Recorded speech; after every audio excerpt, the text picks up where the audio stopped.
rest. I saw the world crashing all around your face, never really knowing it was always mesh and lace. I'll stop the world and melt with you. You've seen the difference and it's getting better all the time. There's nothing you and I won't do. I'll stop the world and melt with you. Dream of better lives, the kind which never hate. You should see why. Trapped in a state of imaginary grace. You should know better. I made a pilgrimage to save this human's race. You should see why. Never comprehending the race had long gone by. Let's stop the world. I'll stop the world and melt with you. Let's stop the world. You've seen the difference and it's getting better all the time. There's nothing you and I won't do. Let's stop the world. I'll stop the world and melt with you. Let's stop the world.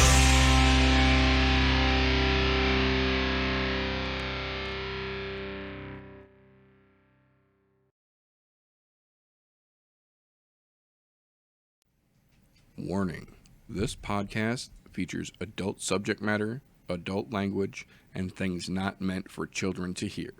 Viewer discretion is advised. You've been warned.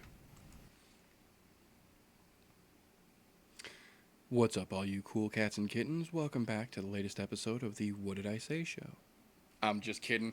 Welcome back, ladies and gentlemen. Welcome back. It has been a hot fucking minute, but we are back. Thank fucking goodness. The MMA gods have smiled down upon us and brought back our favorite thing in the world. Punchy kicky goodness for everyone to rejoice in. Praise be to Dana, at least for right now. Welcome, ladies and gentlemen, to the What Did I Say show, the recap show where I hold us accountable for all the nonsense and shenanigans we talked on this week's previous episode of the I'm No Joe podcast.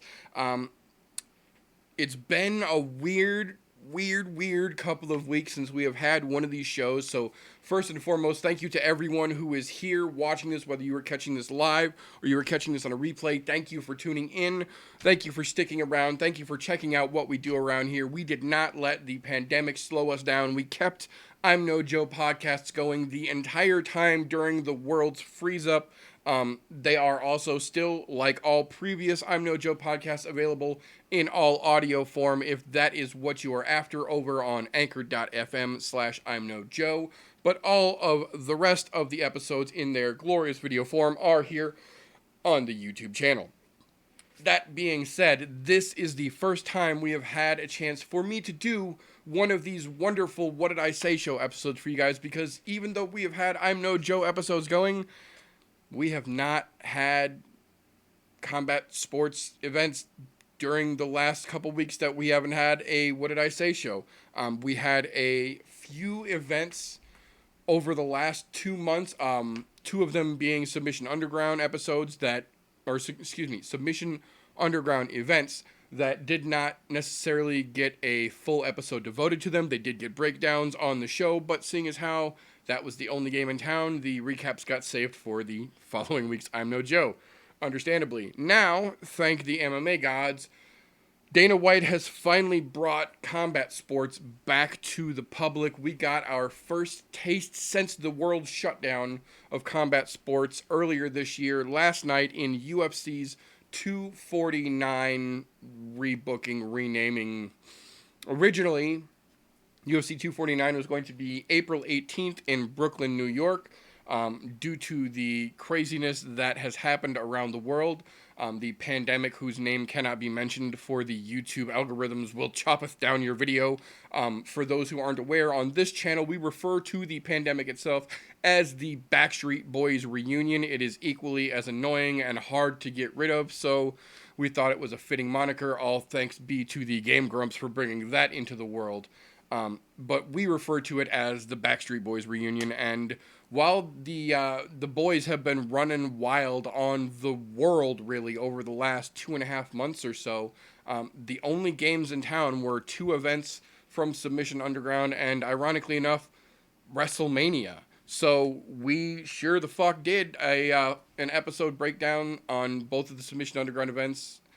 Those are all up here on the channel to go through, as well as a partially live, partially not live, uploaded and re-uploaded strange YouTube issues WrestleMania episode we did live on Fresh03's channel because he is our wrestling go-to guy.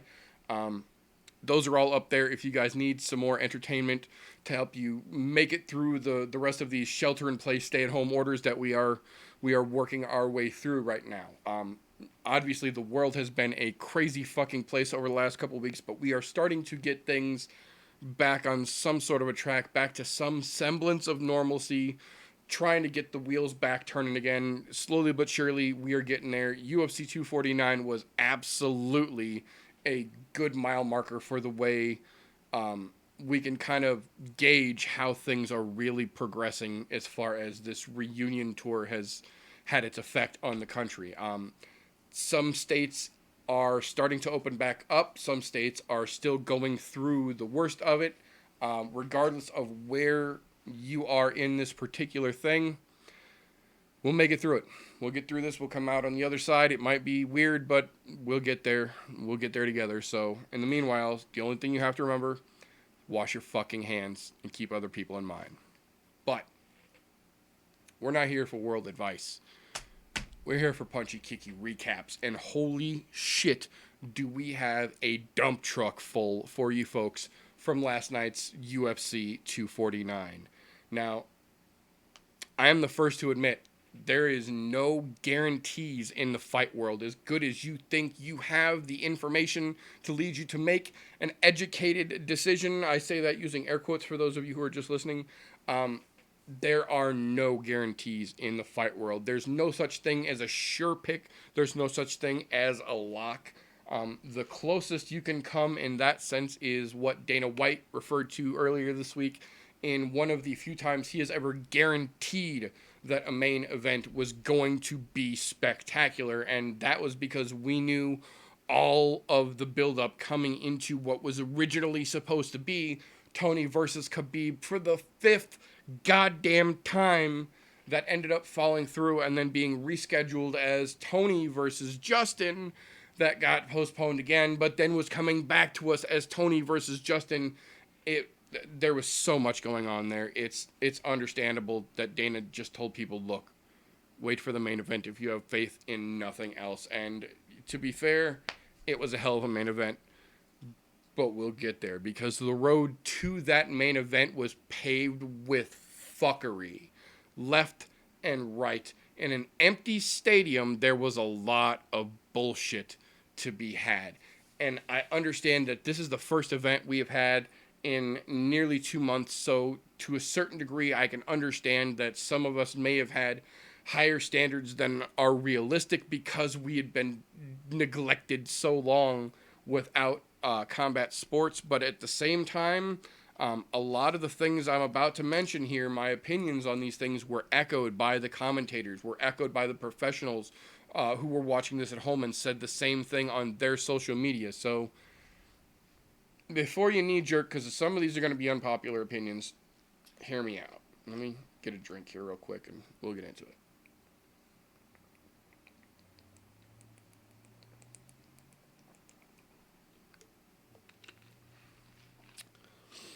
All right.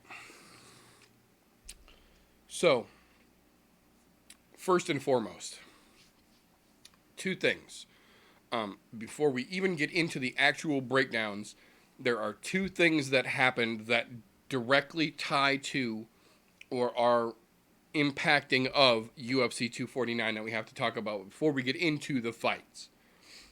The first of those, the more minor of the 2, of all of the fights on this card, 1 person missed weight. Keep in mind, with the exception of 1,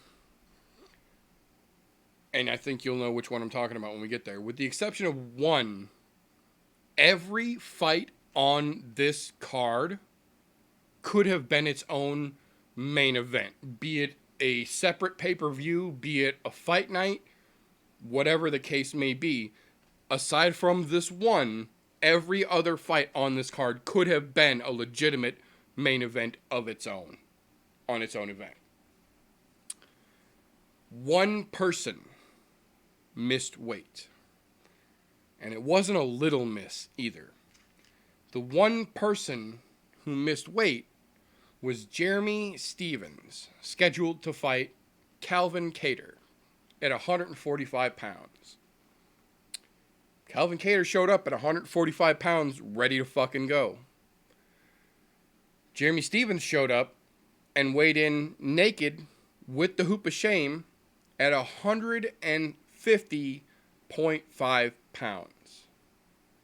5 pounds over. He nearly weighed in accurate for the next weight class up. He was within 2 pounds of an accurate weigh-in for lightweight. Being the badass that he is, Calvin Kattar still agreed to take on the fight, with the implication that 30% of Jeremy's purse automatically goes to Calvin regardless of the win or loss, because Jeremy missed weight and the fight was still on. But immediate tarnishment on Jeremy Stevens. Probably the most eyes that have been on any event of 2020 so far. And he misses weight. And he doesn't just miss weight by a pound or two, which would be, I'm not going to say okay, but a little more understandable, being as how a lot of gyms are closed, which is why we still don't have DC Stipe 3 on the books just yet, because Stipe can't train yet, and there's no sense in, I just shaved earlier, and I still got, like, little hairs in the corner of my nose, where my nose meets my lip, and it's driving me crazy. I apologize. I'm going to look like a crackhead, because I'm going to keep fucking with it. Anyways, a lot of these guys could not train properly, so if it was a pound, maybe a pound and a half, 2 pounds, I think it would be a little more understandable. But to come in 5 pounds over, that's a lot. That's a lot. Now, the second thing that we have to talk about is a lot. It's a big ordeal, and realistically, it almost canceled UFC 249 from happening last night. There was a legitimate chance that this almost compromised the entire event. We found out Wednesday evening. Well, let me rephrase that. The UFC found out Wednesday evening that Jacare, one of the tests that he had been given during this process of building up 249, had recently just come back positive for the Backstreet Boys.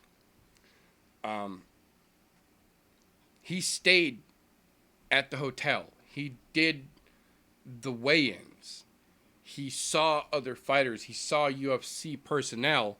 And then 2 of his cornermen came up positive for Backstreet Boys as well. And then the 3 of them were rushed to a hospital and quarantined.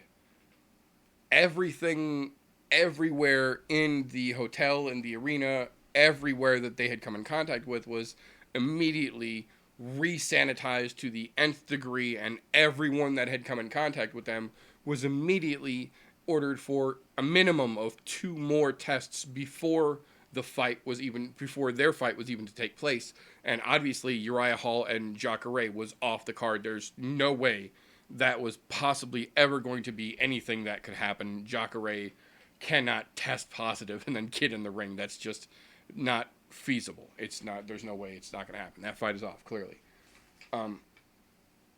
So that almost took everything out. There were mass extra tests given immediately. Everyone else came up negative. Like I said, everywhere that they were was immediately sterilized and sanitized to the nth degree. It seems, at least for now, to have been contained. Now, the good thing, if there is a good thing to come out of this, is that they did 11, somewhere in the ballpark of 11 to 1,300 tests on the fighters, on the cornermen, on the UFC employees, on the hotel staff, on the janitorial staff, everyone that was involved in this event had to be wristbanded, had to be ID'd, had to be on a list, had to be verified anytime they came or went anywhere. Their temperatures were constantly checked.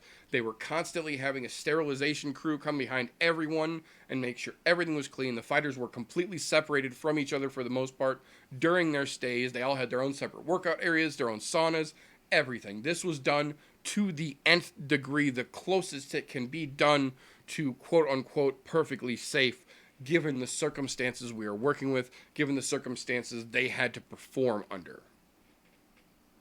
As of now, it looks like everything worked out and these were the only cases. So the good thing is, again, if there is a good thing here, out of somewhere in the ballpark of 1,200-ish tests for a couple of hundred people, they caught some positives. The thing to me, honestly, that would have been more scary is if they ran all those tests on all those people and nobody tested positive. And then we turn out down the road that somebody was and it just didn't test.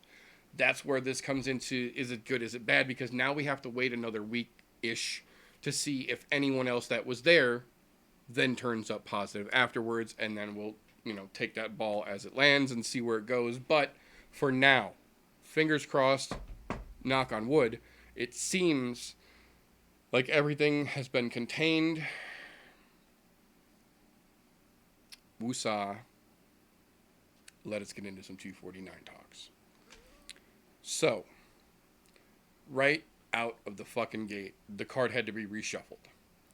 So what they did was they chopped the early prelims down to just Ryan Spann and Smilin' Sam, and then Bryce Mitchell and Charles Rosa. So we'll start right at the top because it was a hell of a fucking opening.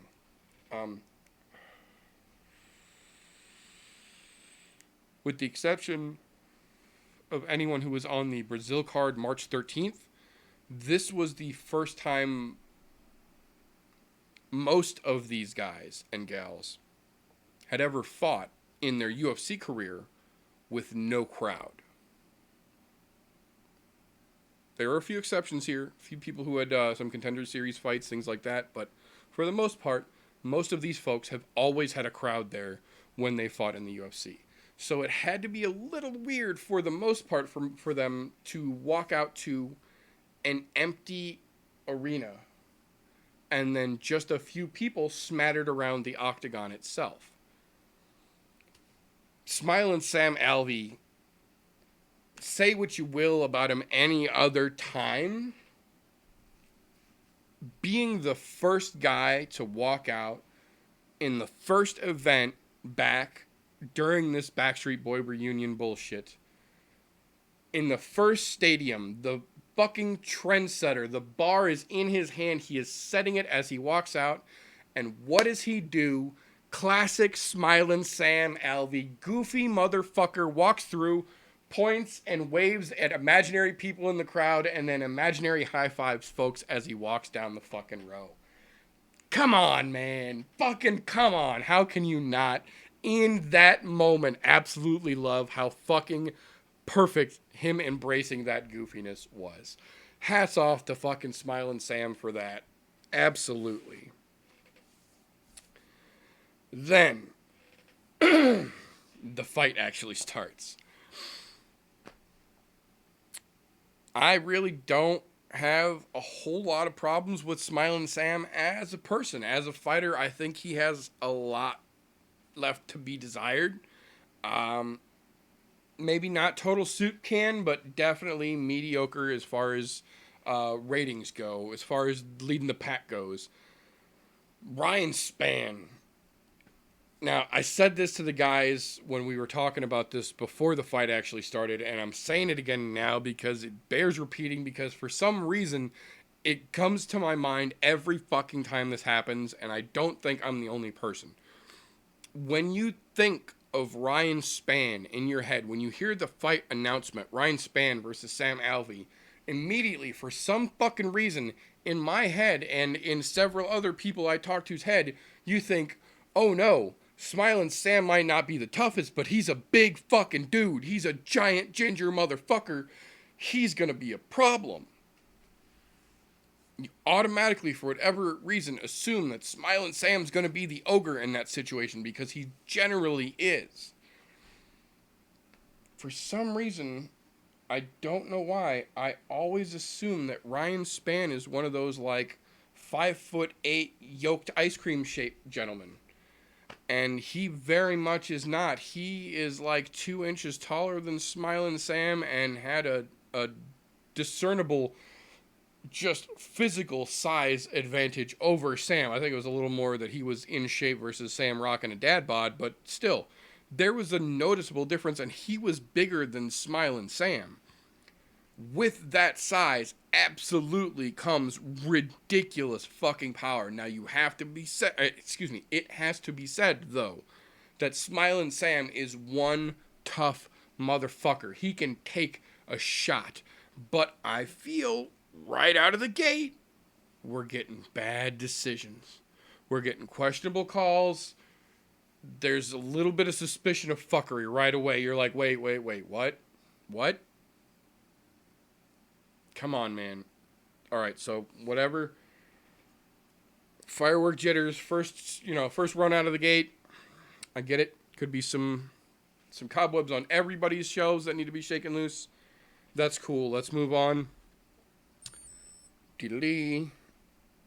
Now comes one of the most interesting matchups on the card.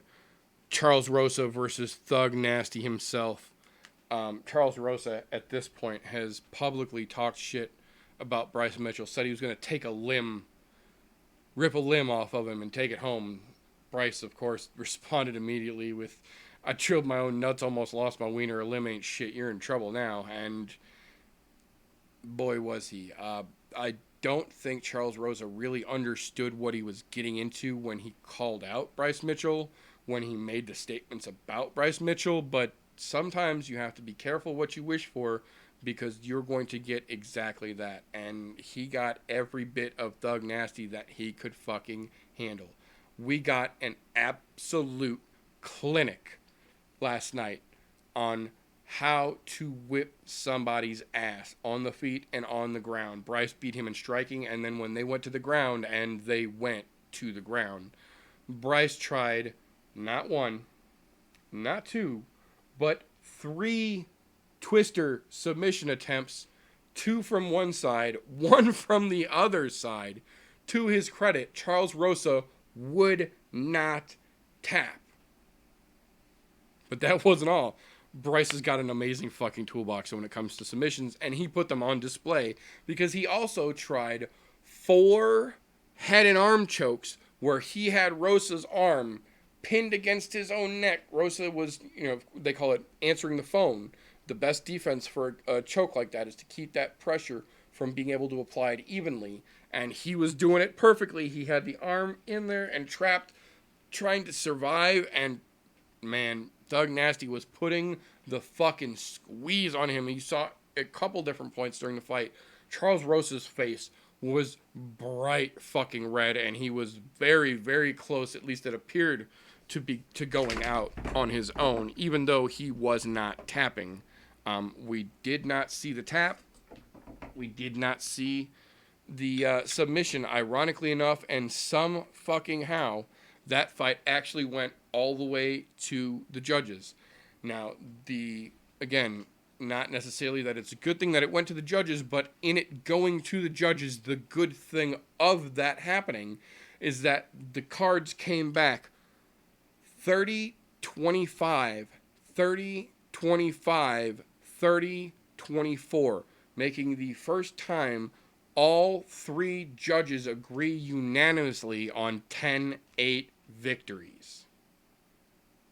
Since the 10-9 scoring system, 10-9 forced point scoring system was put into play, that's never happened before. Nobody has gotten that severe, that dramatic of a scoring, but Thug Nasty. Now, not only was Bryce a sheer badass and just demonstrated pure fucking technique, skill, and class in absolutely thrashing Charles Rosa across the entire octagon, Dana White has since previous comments now seen the light, called up to the truck and confirmed that he is going to talk to Reebok.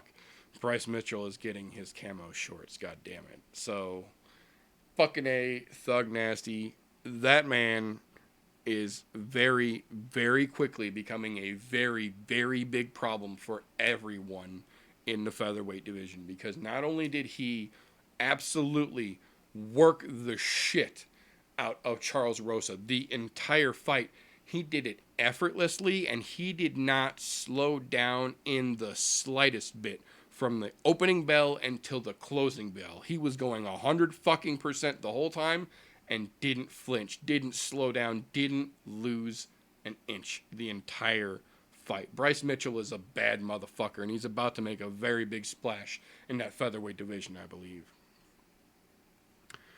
So moving along from there brings us into the now starting prelim card. Again, opening with an interesting firecracker of a match.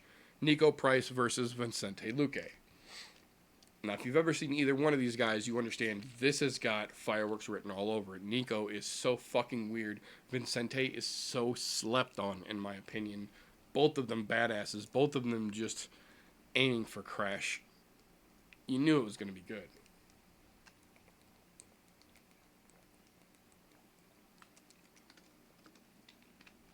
Surprise, surprise.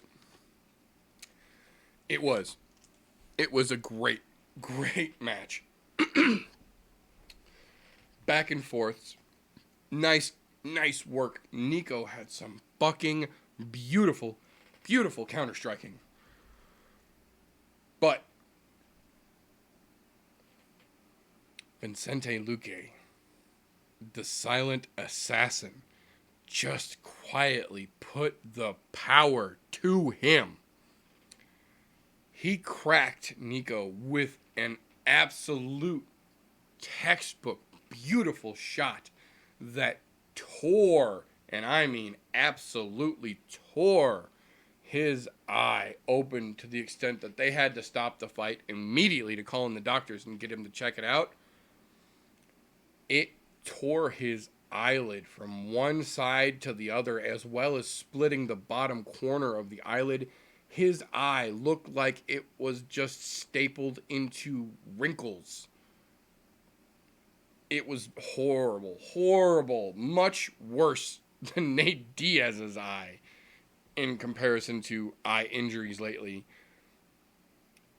To his credit, Nico Price, being the crazy motherfucker that he is, said that he was good to go, that he was willing to keep on fighting, but as is the doctor's job, along with the referee in this situation, is to have the fighter's safety at chief concern. Nico's eyeball was about to pop out of his fucking eyelid. That shit was gross looking. And they stopped the fight, understandably. Nico, in my opinion, doesn't really lose a lot of credit, doesn't really lose a lot of clout, a lot of ranking, whatever you want to call it in this situation. He was fighting like a badass, and he was hanging in there, and the doctor stopped the fight, and he was clearly ready to keep going, but I think this is one of those weird situations where a loss actually doesn't hurt you that much. Obviously, you have to lose a little bit of a step. You took a loss against a guy. He's gaining a step. You're losing a step to a certain degree. But in terms of overall, I don't think this was a big loss for a Nico Price. I do have to say, though, this was very much a spotlight moment for Vicente Luque for a lot of people. A lot of people did not realize what he was capable of, did not realize just who Vicente Luque, really is, until they got that real close-up look last night when they showed a bunch of different replays of him slicing open and just fucking hurting Nico Price during 249 last night. So fucking absolute props to Vicente Luque. I've been singing that dude's fucking praises since I saw him on The Ultimate Fighter as well, and I am absolutely glad that I have been, because this dude is absolutely starting to show the rest of the world some of the shit that we got to see, I feel, on The Ultimate Fighter during his season. Now, that brings us to, I'm not going to say the biggest demonstration of fuckery of the night, but the first big, notable demonstration of fuckery that we saw at UFC 249. Carla Esparza versus Michelle Waterson. Karate Hottie versus Cookie Monster.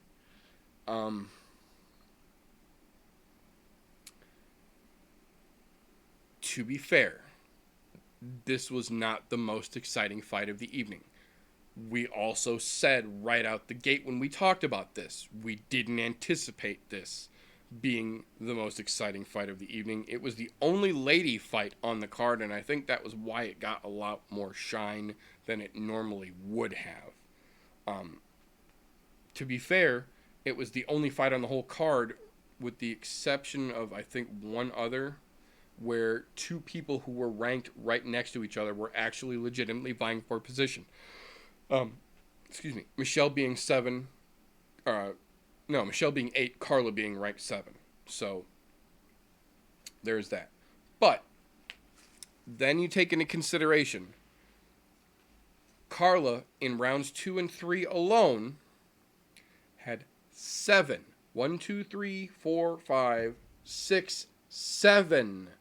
takedown attempts stopped blatantly in their fucking tracks. You also, during that same time period, had 3 successful takedowns by Michelle Waterson on Carla Esparza in that same time period.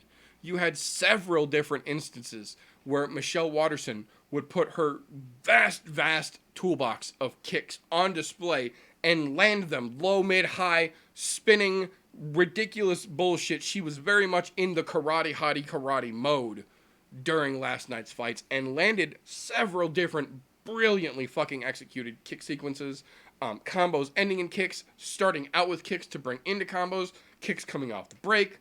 Michelle was looking very nice in her karate work against Carla. On top of that, lands 3 takedowns against Carla. On top of that, stops 7 takedowns from Carla. They go to the judges, as we kind of suspected they were going to.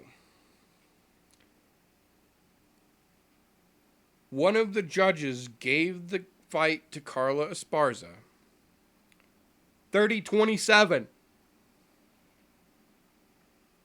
You want to call it a split decision for either lady, 29-28. I get it. You want to go Waterson 30-28?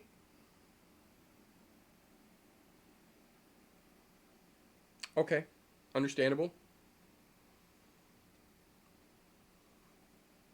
Waterson 30-27? I don't think so. I don't think it was that dominant. I think Carla did enough early on to keep it from being 30-27 in favor of Waterson. And then you flip that, Esparza 30-27, there's no way. There's absolutely no way. The takedowns being stopped from her and put on her by Michelle in both rounds 2 and 3 alone negate more than any of the striking that she may have successfully gotten through in either of those rounds, because there were no significant big strikes from Carla Esparza in the second and third rounds, period. No big strikes. No, none. Fucking none. All this during the same time period. She gets 7 takedowns stopped and gets 3 landed on her while getting kicked and pieced the fuck up by the Karate Hottie. But one of the judges gives it to Esparza 30-27. Now, to their credit, immediately, Anik, Rogan, and DC, all 3 went, what the fuck? No. That's not correct. In a stadium empty, devoid of all distraction, when everyone has an equal view of the situation you're watching unfold, and everyone but that one person agrees unanimously that's not how this event happened, and that one person is a fucking judge. Yeah.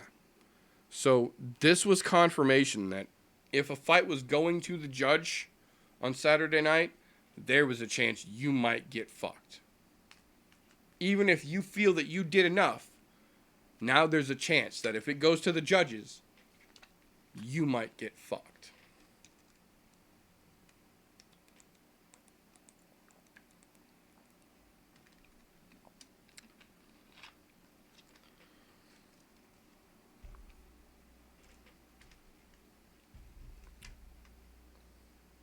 The next fight.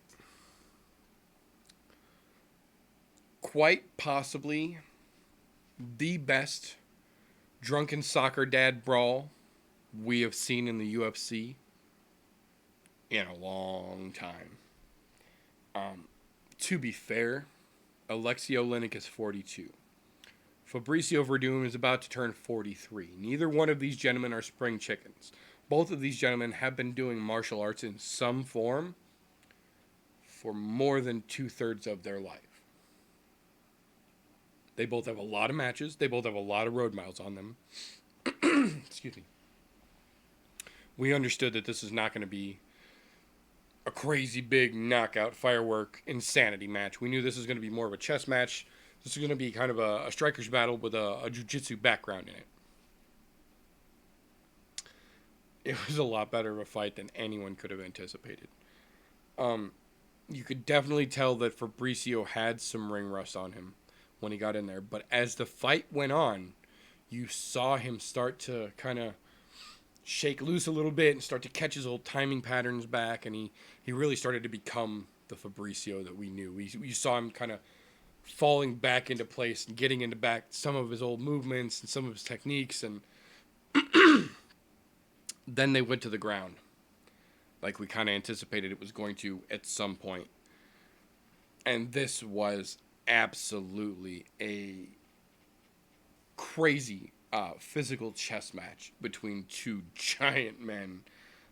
Fabricio really was demonstrating that even though he might have been a little rusty as far as cage time goes, his jiu-jitsu remains top-notch, world class, always for a reason.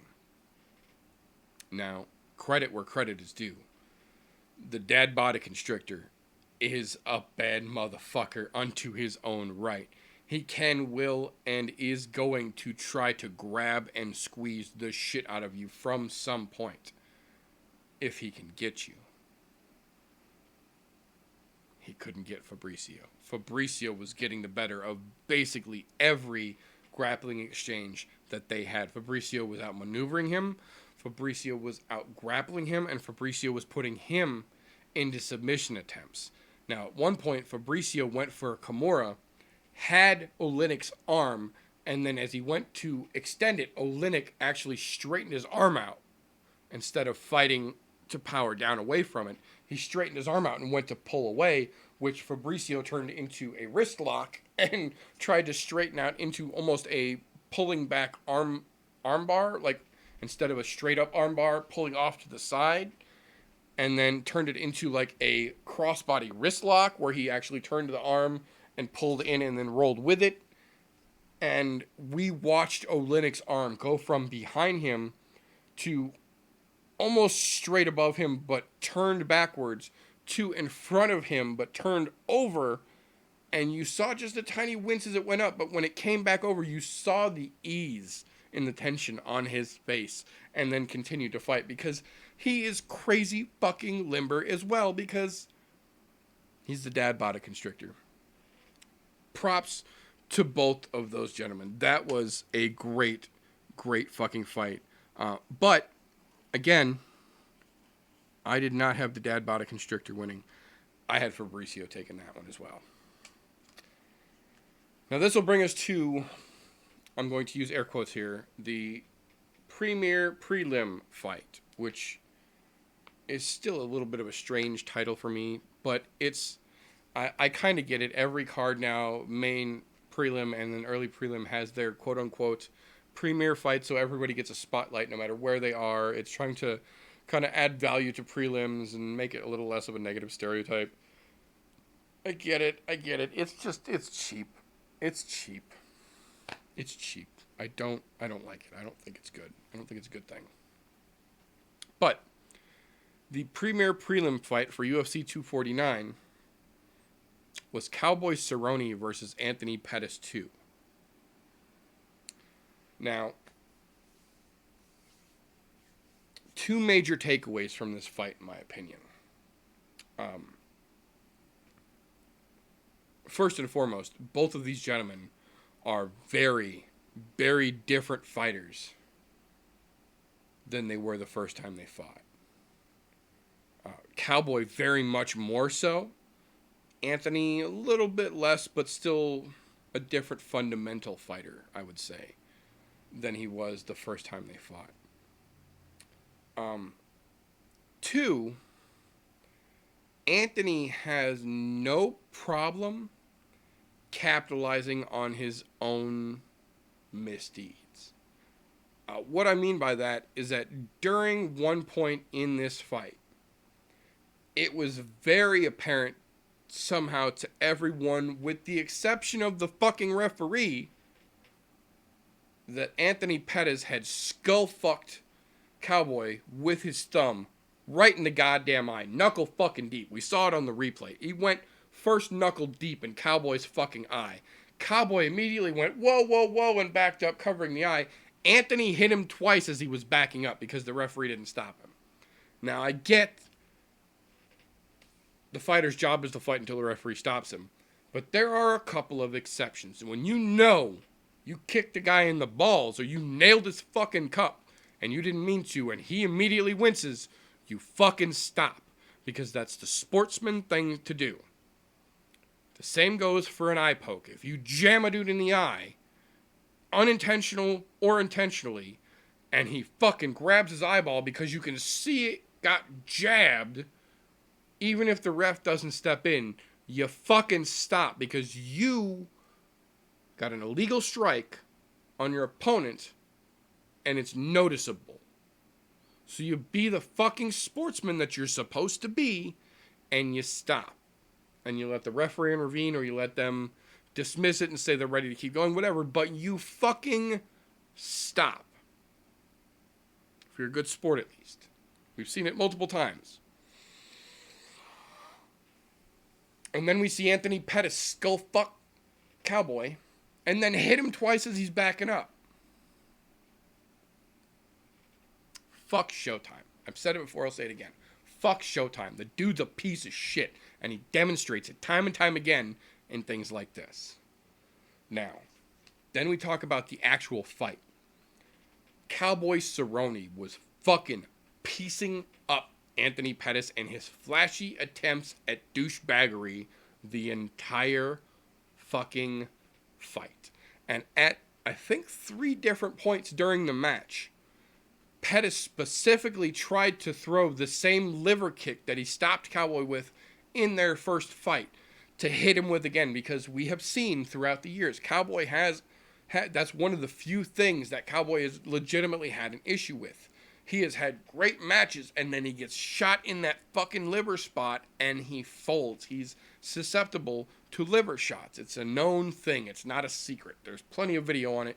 You can go find it yourself. So it's kind of a dick move on top of everything else for Pettis to be specifically trying to throw that liver kick again and try and catch him again with that liver kick. It's a little funny that he tried multiple times and it didn't land, but for the most part, Cowboy was beating the shit out of Anthony and chasing him in a circle around the ring, out-countering him, out-striking him, staying out of his fancy, flashy bullshit attempts. Cowboy won that fight by everyone, go figure, save for the judges. Anthony Pettis said himself. You could see it on his face in the moment, and he literally said it in the post-fight interview. He did not think he beat Cowboy. He thought Cowboy won that fight. Cowboy, being Cowboy, said, that's how they see it, that's how they see it. Went out to his RV, cracked open a Budweiser, and watched the rest of the fucking 249 card on his TV. But still, the point remains, again, when there's a chance in a very important, in my opinion, fight to get it right, they don't. The judges don't.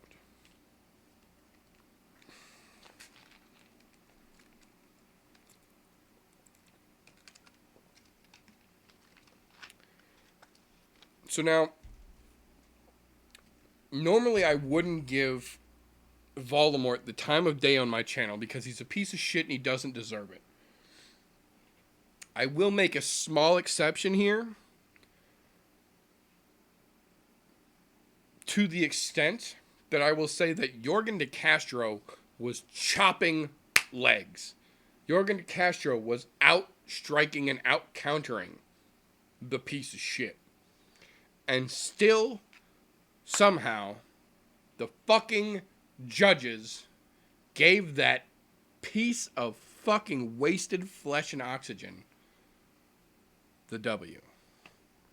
That's the extent that that motherfucker gets talked about. That was a fucking atrocious decision on the judge's part. But then we move along and we talk about the badass that is Calvin Kattar stepping in against the fat fuck that was Jeremy Stevens. So, right out of the gate, every single punch Jeremy Stevens threw had 100% on it. He was trying to knock Calvin Kattar the fuck out from the opening bell. But Calvin Kattar played smart, and Calvin Kattar knew that that's what Stevens was going to do. So he countered, and he struck clean, and he outdanced him, and he made Stevens swing and miss a lot. Big swings and misses. Smooth, crisp fucking snaps and counters. Little Stevens was deep mouth breathing real quick into that fucking fight. And then, just when you think it can't get any more fucking beautiful of a fucking display by Calvin Kattar, bink! An elbow disguised as a punch lands clean as shit, puts Stevens on his ass. He follows him immediately down. Boom! Elbow from the top on the ground. 2 quick rabbit punches, and Stevens doesn't know where the fuck he is anymore. Quite literally, when that match was stopped, they caught a perfect zoom right in on Jeremy Stevens as he sat up, blood running down his face, and you saw him perfectly mouth the words, "What happened?" as he blankly blinked off into oblivion with blood just trailing down his ugly fucking mug. Props to Calvin fucking Kattar. He, as well, is becoming a very, very big problem for a lot of people in line in the 145-pound division. With killers like Bryce and Calvin making their way through the field, it's time to shit or get off the pot for a lot of these guys who have been real comfy in rankings without having to do a lot of fighting to keep that number next to their fucking name. These are two of the guys that we talk about, or two of the guys that we mean when we talk about the next generation of fighters that are coming up and taking divisions aggressively by storm. Bryce Mitchell and Calvin Kattar embody that exact sentiment beautifully. So, that's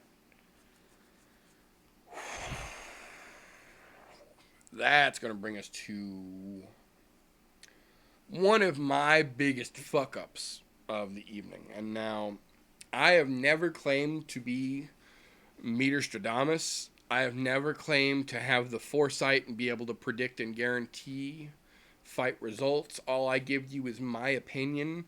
my guesstimation based on the facts that I have been able to find myself, because I do fight research. I look up fighters. I watch video. If I tell you guys this is what I think about something, it's based off of looking into their highlight reel, watching their social media, doing the due diligence.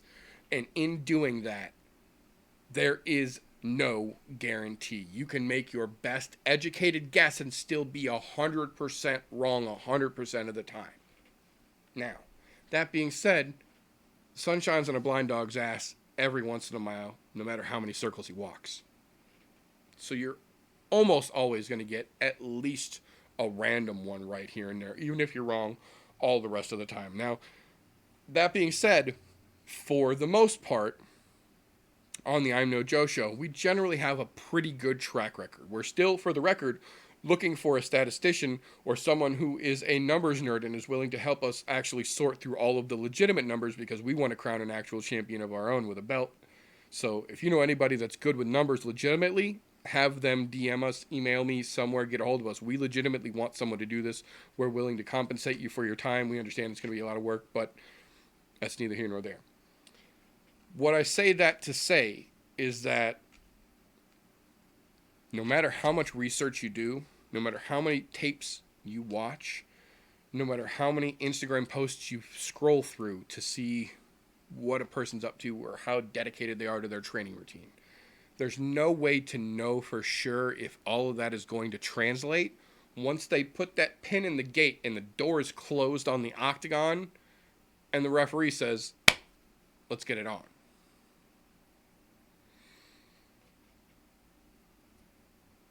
I was fucking wrong.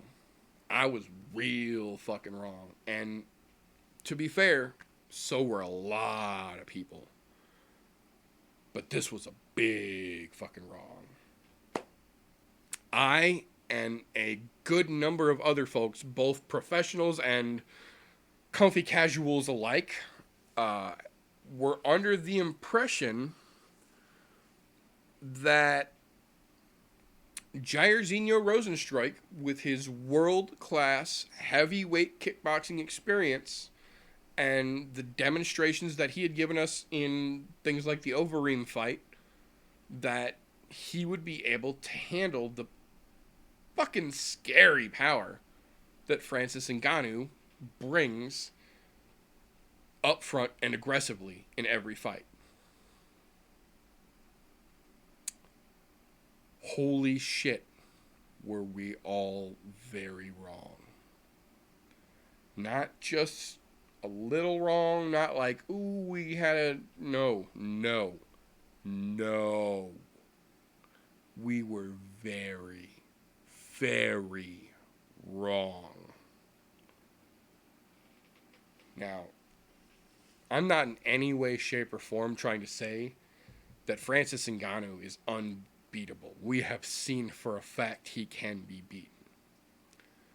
What I am saying is, on the path, on the tear, on the rampage that he is in the middle of right this moment, I don't know that anyone can stop him. And I mean including Stipe. And I mean that with the utmost respect, because I believe Stipe to be one of the baddest heavyweights ever to step foot in the UFC, period. Not of the time, not in his era, I'm saying period. I believe Stipe legitimately to be one of the best, most well-rounded heavyweights to ever have taken part in the UFC heavyweight division. And I don't know if even he can stop what Francis Ngannou has become right now, because it's not just the scary power. We've seen him make his run up that hill with the scary power.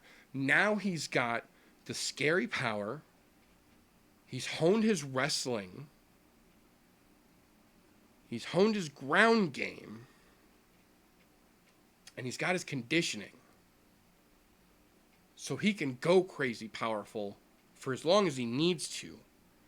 And he's been working with some of the real greats in the striking world to tighten his striking up that much more, because everyone knows he's got that power. But that power doesn't do you any good if you can't use it. So he's been working with some striking greats as well. He's rounding out his toolbox. So now he's got this insane power, and he's got different ways to apply it. So now you're not sure what the fuck he's going to do. So he comes out against Jairzinho, and it looks like they're going to have a little bit of a back and forth match. Maybe Jairzinho will get to use some of his kickboxing. And then Francis flips the switch. And when he flips that switch, he puts the pedal down and he looks at that side of the octagon and he goes for it. And he doesn't stop until they get to that side of the octagon. And when they get to that side of the octagon, Jairzinho Rosenstrike is literally melting down the fence like an ice cream cone on a sunny Texas day. He fucking melted. It took them, I want to say, a good 2.5 minutes, maybe 3 actual full count 'em clock minutes to resuscitate Rosenstrike back to a sense of stable consciousness to where he could react and communicate with them. That whole time, Francis Ngannou was standing next to them, legitimately looking concerned at the man that he just dropped.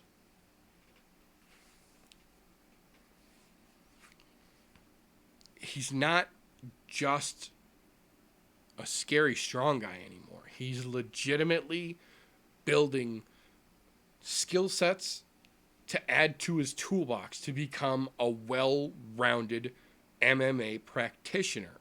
He's not just a guy with strength and a punch anymore. And he's only getting better. He's only been doing this for 4 years. Total. He's only been doing this for 4 years. He's 34 years old. He's barely even glinting at his prime. He's still, prospectively, going to get better. And a little faster. And maybe even a little fucking stronger. We haven't seen the best Francis yet. And we've watched him walk through nearly everything they have put in front of him. This is more than just a guy who can punch you. This is more than just a dude who's strong, who can hit hard. This is a scary motherfucker. And he's only getting scarier. It's only going to get better from here. I'm intrigued to see where the fuck he ends up, where this ends up going, because I don't think, in any sense of the imagination, we have seen the best of Francis yet. And that unto itself is scary as shit, considering what we've already seen from him. Now, 2 fights left, main, co-main.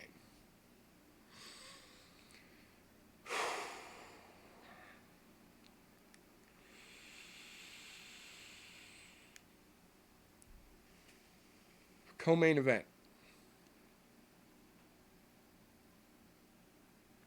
Very much in the same sense, the main event, not what it was originally supposed to be, not what anyone wanted it to be. Originally set as Henry Cejudo to defend the 135-pound belt against Jose Aldo, who was 0-1 in the 135-pound division. But Henry called him out, so Dana let it happen. For some reason, at that point, he was letting champions legitimately pick their own shot. He let Adesanya handpick Yoel Romero coming in off a loss for his 3rd title fight. He let Cejudo pick Aldo coming in off a loss for his first defense of the 135-pound belt. But this fight, much like the main event fight of this card, was not meant to be the way that it was originally booked. Due to the Backstreet Boys situation locking the world down, travel restrictions were put in place by several countries, locking down both in and out travel. domestic travel as well. Brazil being one of those countries. We actually lost a total of 17 fighters for, I believe, 4 different events over the course of the last month and a half due to the lockdown in Brazil and those fighters not being able to get out. So, this fight, much like the fight that's about to follow it, had to be changed last minute. Now, as much as people were upset legitimately about Henry Cejudo picking Jose Aldo for a title defense when Jose Aldo has 1 fight in the division and it's a loss, people were, I don't want to say as upset, but almost as upset about the announcement of the replacement in Dominic Cruz. Now, to be fair, Dominic Cruz is to bantamweight what Mighty Mouse was to flyweight, what John Jones is to light heavyweight, what GSP was to welterweight. You see where I'm going with this? He was the guy. Granted, injuries basically destroyed Dominic Cruz's career. He, after his prime, ended up out for a year and a half. Came back, won in devastating fashion, told people ring rust isn't real. Got injured again, was out for 3 years. Came back, won, beat the shit out of him, told everybody ring rust isn't real. It's all in your head. Lather, rinse, repeat. Gets hurt again. This time is out for almost 4 years.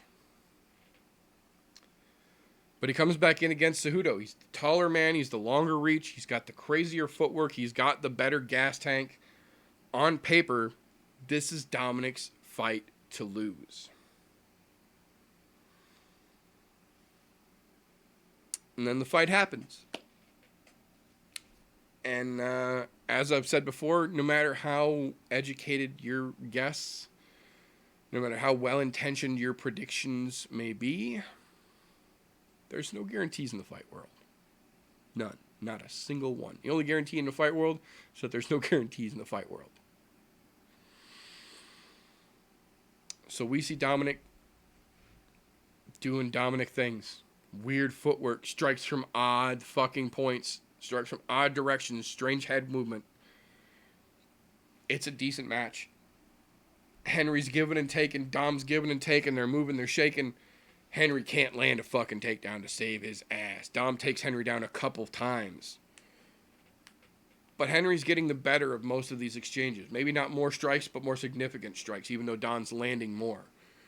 Don seems to be landing more significant because his strikes are more noticeable. His strikes are more prominent. But the strikes that Cejudo's landing seem to be having more effect. Not that they're harder, maybe just better counter, maybe better timing. For whatever reason, it's starting to add up. And we're seeing Cruz get a little frustrated that his game plan isn't working as well as he thought it should be at that point. And you could see he seemed to be losing a little bit of not so much losing a step, but losing a little bit of visual confidence. It seemed like he could tell that his plan wasn't working, and it was getting to him a little bit. And then comes I'm going to say it. It's a controversial stoppage. Several of the people that I was watching this fight with, because there's a bunch of us that watch these fights together live, and it was about 50-50. About half of us watching, about half of us watching immediately thought that was a bad stoppage. That was clearly a bad fucking stoppage. He was defending, he was scrambling, he was turning, he was actively moving. 50% thought this is, Dillashaw all over again. Cejudo dropped him. Cejudo had him down. The referee stopped it. Henry wins.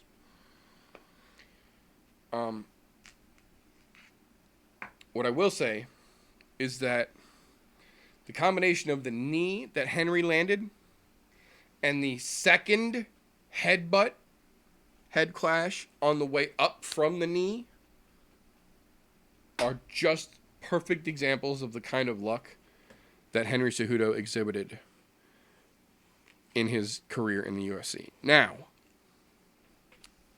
that being said,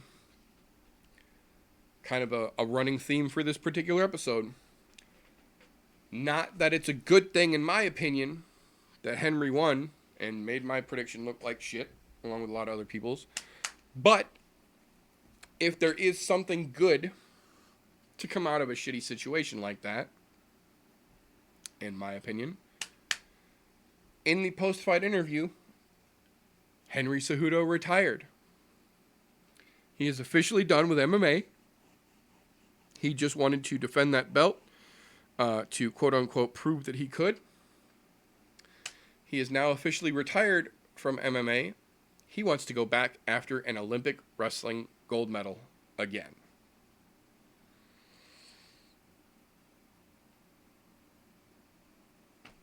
Best of luck.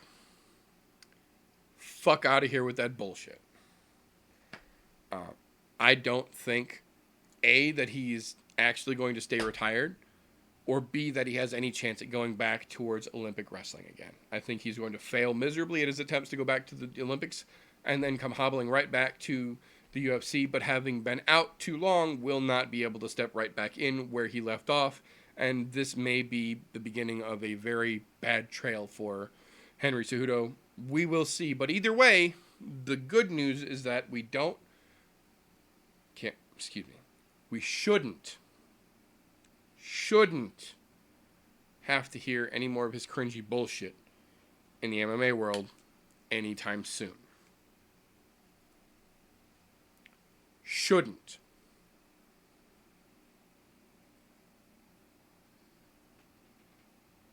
That being said,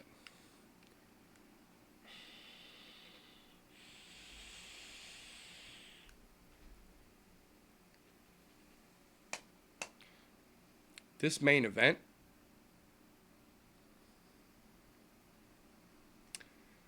I kind of feel like this main event is very representative of Tony Ferguson's career over the last few years as a whole. On paper, everything going in looked lined up, looked ready to execute.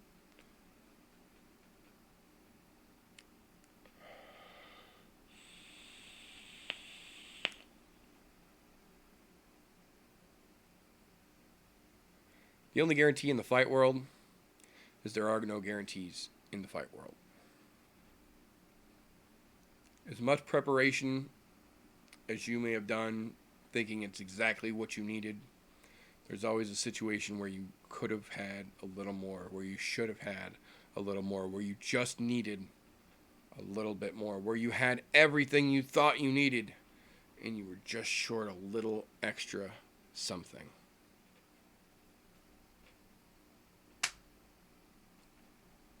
That's exactly what happened to Tony Ferguson last night. On paper, 12-win streak. High level Brazilian Jiu-Jitsu black belt. Accomplished wrestler, accomplished striker, elusive fighter, to say the least.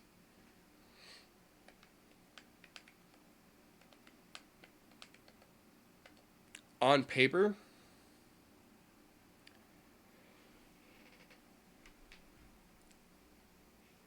Tony had everything that he should have needed to stop Justin Gaethje in his tracks, painfully, violently, long before the end of the fight.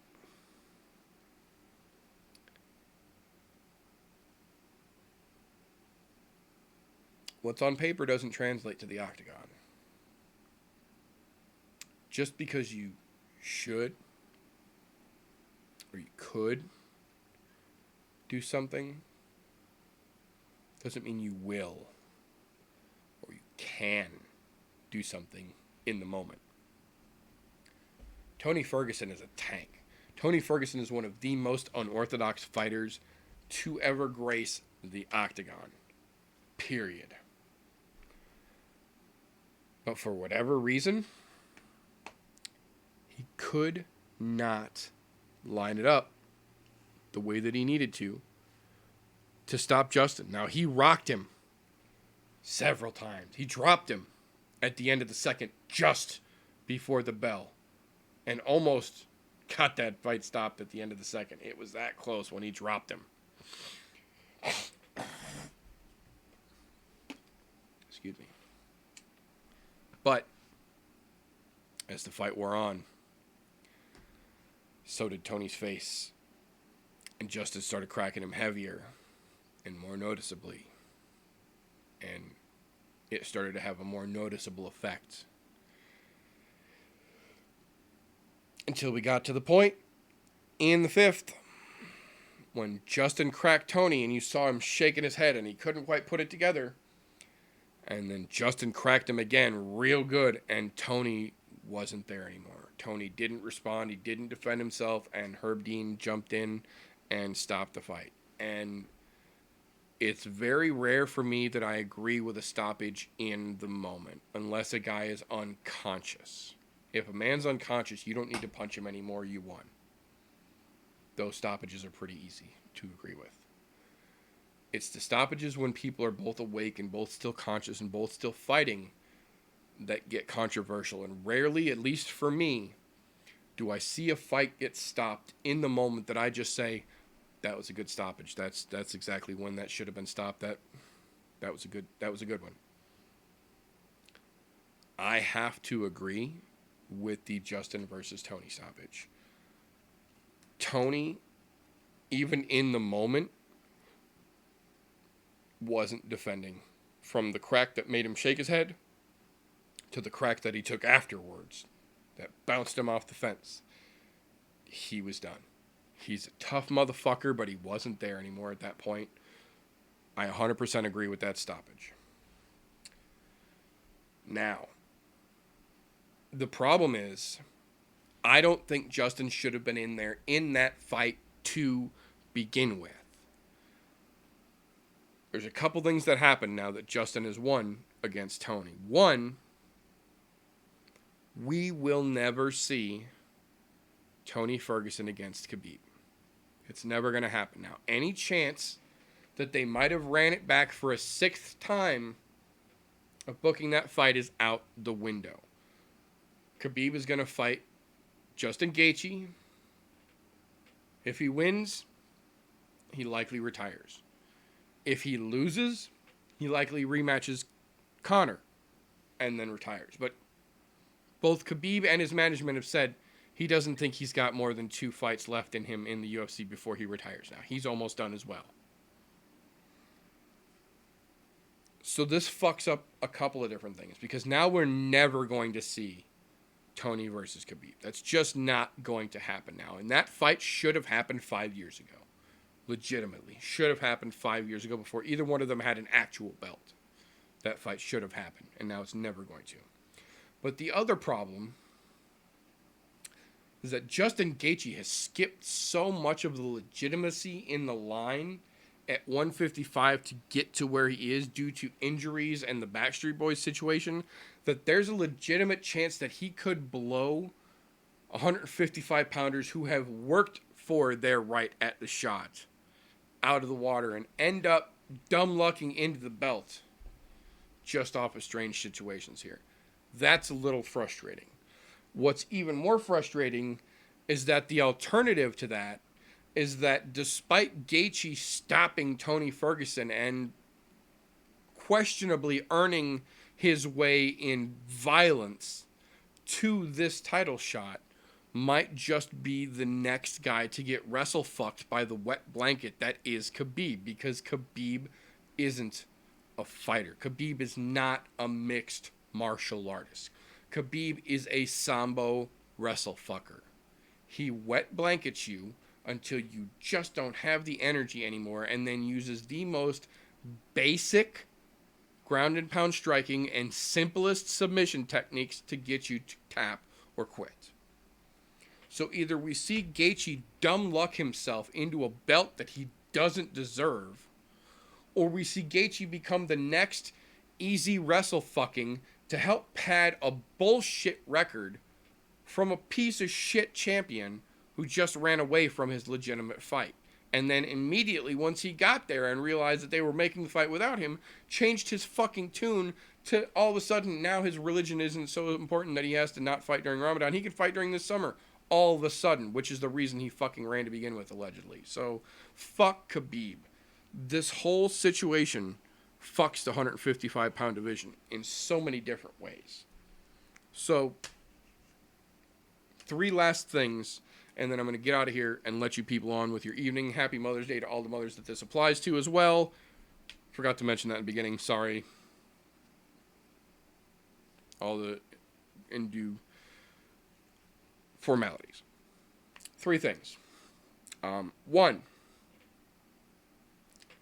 obviously, fight of the night, Tony versus Justin. 50 grand a piece bonus. 2, performance of the night. Justin Gaethje for stopping Tony Ferguson. Francis Ngannou for stopping Jairzinho Rozenstruik. 3rd and final thing before I let you people go. During the ESPN wrap-up, when Ariel Helwani, Brett Okamoto, Chael Sonnen, and Paul Felder were recapping the night's events, I heard something that bothered me a little bit. And I didn't think it was going to, and it really ended up bothering me a lot more than I think it maybe should have, but hear me out. Tell me if I'm completely crazy or not. It's a possibility. The guys are going over their takes on the fight. Their takes on the fights, plural, overall, the evening. They get to the Irish Dragon, who says, I knew it. I told you guys earlier this week Justin Gaethje was going to do it. There's no stopping him. He's going to be the champion at 155 pounds. I can't believe you guys didn't believe me.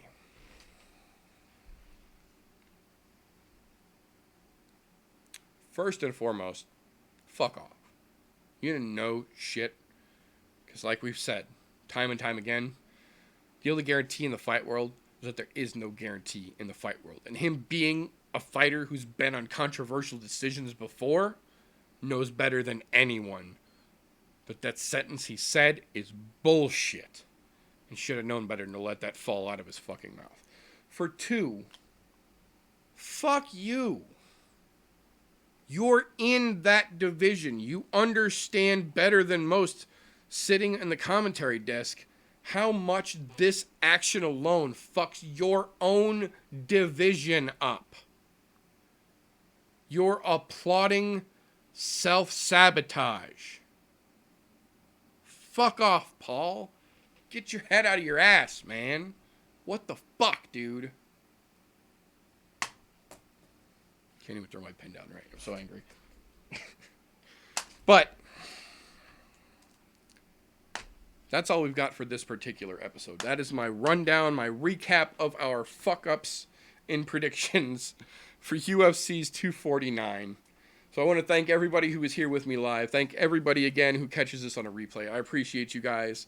I will say this. The next time you fine folks see this glorious mug and our compatriots who do the I'm No Joe podcast with me, as well as maybe even some special guests, will not, I repeat, will not be Thursday night during the normal I'm No Joe time. There will be an I'm No Joe podcast Thursday night at its normal time. But Wednesday evening, starting around 5 p.m. Central Time, we will be doing our first and hopefully not last Combat Compatriot episode. Live commentary. Yours truly, Golf Tee will be there. Fresh 03 will be there. Nick Devine says he might be there. We may or may not have a casual. We may or may not have some special guests. It might be all of us the whole time. It might just be me for most of it.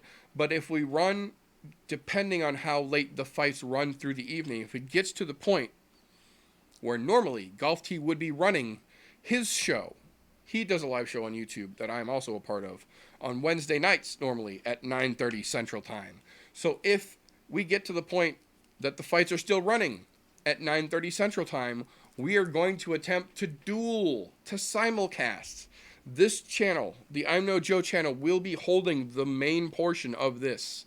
We will be here, but if it's still running at that point, we'll attempt to simulcast to Golf T's channel as well. I don't know if it's going to work. I don't know if any of it's going to work, but we're going to give it a fucking shot. Because worst case scenario, it just doesn't work, and we end up talking to you guys on Thursday night like we're going to regardless. But we might get some live commentary, folks. Obviously, I can't show you the fights. I will let you know where we are in the broadcast so that you can watch along with us, and you will understand our commentary will make more sense that way. But we'll see you fine folks Wednesday to see how that turns out. Whether it does or not, regardless, we will also see you fine folks Thursday, like every week, 9:30 p.m. Central Time-ish, for the next episode of the I'm No Joe podcast. Thank you, everyone, for tuning in. We're going to call it all for now. So remember, until next time, folks, don't let ignorance stop you. You can root for anything, unless you think that Fight Island just became available coincidentally right after there was a controversially questionable suicide.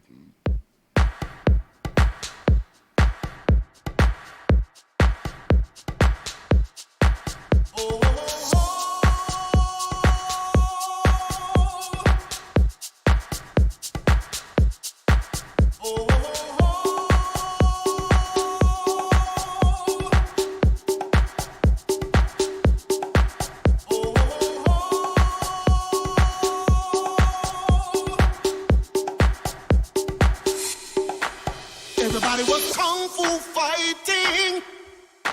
Those kids were fast as lightning. In fact, it was a little bit frightening.